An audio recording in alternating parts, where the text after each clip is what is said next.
Hello दोस्तों, मैं Rohit sir अपने YouTube channel rock math classes पर स्वागत करता हूं। दोस्तों, आज हम वर्गमूल का टाइप थर्ड लाए हैं। देखिए, अच्छा क्वेश्चन है, आप लोग ध्यान से देखिएगा और समझिएगा।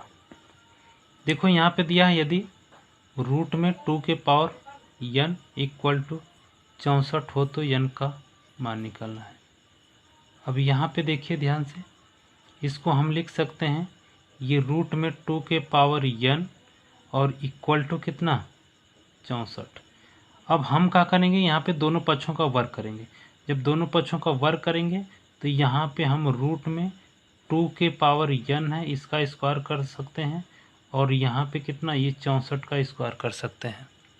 ठीक, दोनों पक्षों का वर्ग करेंगे तो इसका भी स्क्वायर करेंगे।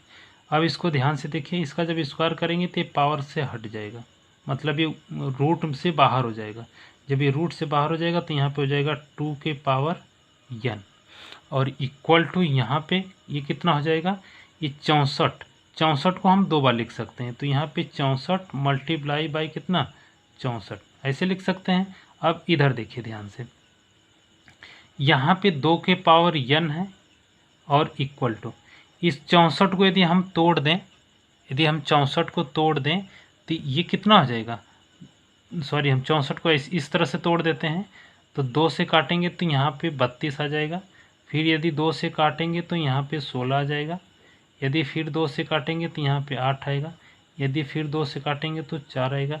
यदि फिर 2 से काटेंगे तो यहाँ पे 2 आएगा, और फिर 2 से काट देंगे तो 1 आ जाएगा। इसका मतलब 1 2 3 4 5 6, इसका मतलब 2 को हम, ये जो 64 इसको 2 के पावर में इस तरह कर सकते हैं, 6 इंटू फिर एक 64 है तो इसको भी हम 2 के पावर में कितना कर सकते हैं, 6। अब ध्यान से देखिए, ये 2 के पावर n और इक्वल टू, ये घात आपस में जुड़ता है मल्टीप्लाई में, तो 2 पे घाते कितना हो जाएगा, यहाँ पे 6 6 12 हो जाएगा। अब हमें ये 2 जो सेम है तो इसको काट देंगे तो हमारा n बराबर कितना आ गया, 12। ये हमारा क्या हो गया, आंसर हो गया।